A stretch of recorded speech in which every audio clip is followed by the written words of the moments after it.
കെപിസിസിയിലെ നേതൃമാറ്റത്തെ എതിർത്ത് സംസ്ഥാനത്തെ വിവിധയിടങ്ങളിൽ പോസ്റ്റർ. കാസർഗോഡും ഇടുക്കിയിലും തിരുവനന്തപുരത്തും കണ്ണൂരും പോസ്റ്ററുകൾ. കെ സുധാകരൻ നേതൃസ്ഥാനത്ത് തുടരണമെന്നാവശ്യപ്പെട്ടാണ് പോസ്റ്ററുകൾ.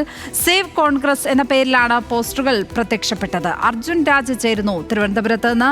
അർജുൻ, ഏതായാലും കെ സുധാകരനെ മാറ്റുന്നതിനെതിരെ വലിയ പ്രതിഷേധമുയരുന്ന കാഴ്ച.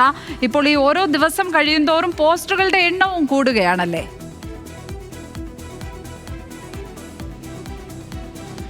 ലക്ഷ്മി, തീർച്ചയായും സംസ്ഥാന വ്യാപകമായി സുധാകരൻ തന്നെ തുടരട്ടെ എന്ന പ്രതീതിയാണ് കോൺഗ്രസ് അനുകൂലികളും സുധാകരൻ അനുകൂലികളും പ്രവർത്തകരുടെ ഭാഗത്തുനിന്ന് ഉള്ളത്. വ്യാപകമായി സുധാകരന് പിന്തുണയുണ്ടെന്ന് തോന്നിപ്പിക്കുന്ന തരത്തിൽ പലയിടങ്ങളിലും പോസ്റ്റർ ഉയരുകയാണ്. ഇന്ന് 4 ഇടത്ത് സുധാകരനെ അനുകൂലിച്ചുകൊണ്ട് സുധാകരൻ അധ്യക്ഷ സ്ഥാനത്ത് തുടരണമെന്ന് കാണിച്ചുകൊണ്ടുള്ള ഫ്ലെക്സ് ബോർഡുകൾ ഉയർന്നിട്ടുണ്ട്. പ്രധാനപ്പെട്ട കാര്യം അതിലൊന്ന് തിരുവനന്തപുരത്ത് കന്റോൺമെന്റ് ഹൗസിലേക്ക് ഉള്ള വഴിയിലാണ്. അതായത് പ്രതിപക്ഷ നേതാവിൻ്റെ ഔദ്യോഗിക വസതിയിലേക്ക് പോകുന്ന വഴിയിൽ സുധാകരൻ അധ്യക്ഷ സ്ഥാനത്ത് KPCC പ്രസിഡന്റായി തന്നെ തുടരണമെന്ന് ആവശ്യപ്പെട്ടുകൊണ്ട് ഫ്ലെക്സ് ബോർഡ് ഉയർന്നിട്ടുണ്ട്. KS തുടരണമെന്ന് ഫ്ലെക്സിൽ പറയുന്നു.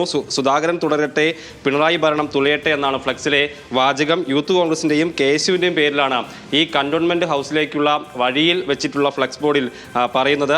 അതോടൊപ്പം തന്നെ കാസർഗോഡ് DCCക്ക് മുന്നിലും സുധാകരനെ പിന്തുണച്ചുകൊണ്ടുള്ള ഫ്ലെക്സ് ബോർഡ് ഉയർന്നിട്ടുണ്ട്. യുദ്ധം ജയിച്ചു മുന്നേറുമ്പോൾ സൈന്യാധിപനെ പിൻവലിക്കുന്നത് എതിർപക്ഷത്തിന് കാര്യങ്ങൾ എളുപ്പമാക്കുമെന്നാണ് കാസർഗോഡ് ഉയർന്ന ഫ്ലെക്സ് ബോർഡിൽ പറയുന്നത്. കണ്ണൂരിലും സുധാകരന്റെ തട്ടകമായ കണ്ണൂരിലും ഫ്ലെക്സ് ബോർഡ് ഉയർന്നിട്ടുണ്ട്. KPCC പ്രസിഡന്റായി KS തന്നെ തുടരണമെന്ന് ആ ഫ്ലെക്സ് ബോർഡിലും ആവശ്യപ്പെടുന്നുണ്ട്. കോൺഗ്രസ് പോരാളികൾ പയ്യന്നൂർ എന്ന പേരിലാണ് കണ്ണൂരിൽ ഫ്ലെക്സ് ബോർഡ് ഉയർന്നിട്ടുള്ളത്.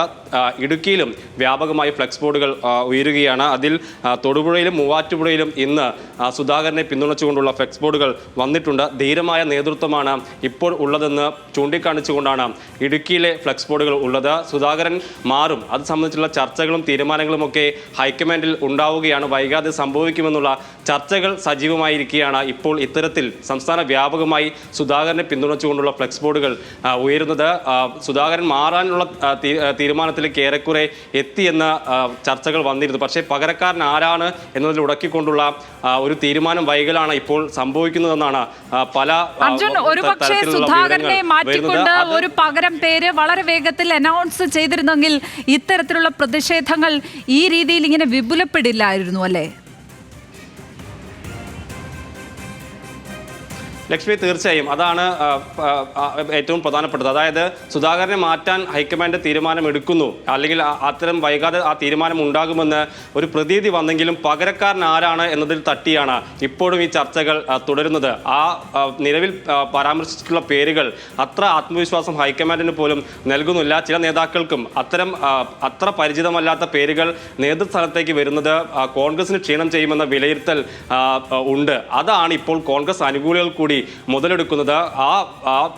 ആ വിഷയം അത് നീണ്ടുപോകുന്നത് പരമാവധി പ്രയോജനപ്പെടുത്തിക്കൊണ്ട് സുധാകരൻ തന്നെ നിലനിൽക്കണമെന്ന തോന്നലുണ്ടാക്കുകയാണ് ലക്ഷ്യം. അതുകൊണ്ടാണ് സംസ്ഥാന വ്യാപകമായി ഇപ്പോൾ ഇത്തരത്തിൽ ഫ്ലെക്സ് ബോർഡുകൾ ഉയരുന്നത്. KS തന്നെ ആണ് ഈ പറയുന്ന LDF സർക്കാർ അല്ലെങ്കിൽ മുഖ്യമന്ത്രിക്ക് ഏറ്റവും ഒത്ത എതിരാളി എന്ന പ്രതീതി ഉണ്ടാക്കുന്ന തരത്തിലാണ് സംസ്ഥാന വ്യാപകമായി ഫ്ലെക്സ് ബോർഡുകൾ ഉയർന്നത്. അതിലൊന്ന് നേരത്തെ പറഞ്ഞതുപോലെ തന്നെ പ്രതിപക്ഷ നേതാവിൻ്റെ വസതിയിലേക്കുള്ള വഴിയിൽ വെച്ചുകൊണ്ട് KS തന്നെയാണ് തുടരേണ്ടതെന്ന് എല്ലാവരെയും ബോധ്യപ്പെടുത്തുന്ന തരത്തിൽ ഫ്ലെക്സ് ബോർഡുകൾ ഉയർന്നു എന്നുള്ളത് തന്നെയാണ് ഏറ്റവും പ്രധാനപ്പെട്ട കാര്യം.